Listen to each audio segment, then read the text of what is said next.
Hello বন্ধুরা, আমি হলাম তোমাদের ছোট্ট জয়শ্রী।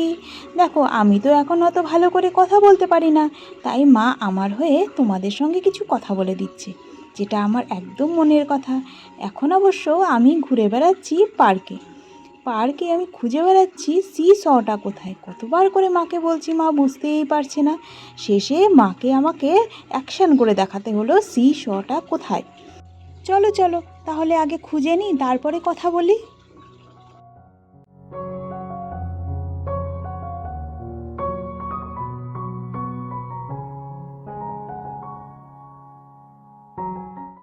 দাঁড়াও দাঁড়াও, সিস খোঁজার আগে আমি আরেকটা জিনিস কিন্তু পেয়েছি।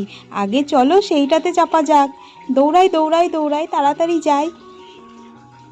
এই দেখো, আমি দোলনায় কেমন দোল খাচ্ছি, আর পেছন থেকে আমার বাবা কিন্তু খুব সুন্দর করে দোল দিয়ে দিচ্ছে, আর আমি এত মজা করছি।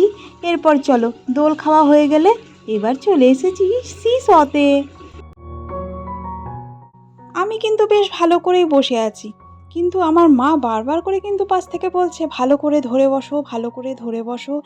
মা তো জানেই না আমি খুব সাহসী। এই যে দেখো, মা এসে বারবার করে আমার হাতটা ধরে ভালো করে বসিয়ে দিচ্ছে। আরে আমি তো ভালো করেই বসে আছি, আমি তো গুড গার্ল।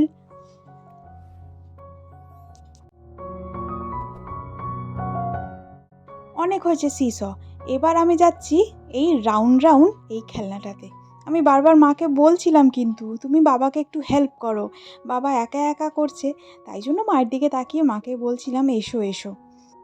সানডে এলেই কিন্তু মা আর বাবার কাছে আমার আবদার থাকে আমাকে যেন পার্কে নিয়ে যাওয়া হয়। আমি কিন্তু পার্কে গিয়ে প্রচণ্ডভাবে এই প্রত্যেকটা রাইড খুব বেশি করে এনজয় করি, ভীষণ ভালো লাগে।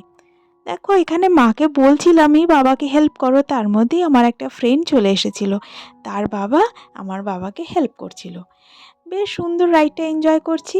এবার চলো তোমাদের এই পার্কটা একবার দেখাই। দেখেছো কত বড় বুঝি? আচ্ছা, এবার আমার সব ফটোগুলো তোমরা দেখে নাও, যেগুলো মা ক্লিক করেছে। আজ তবে আসি, দেখা হবে অন্য ভ্লগে।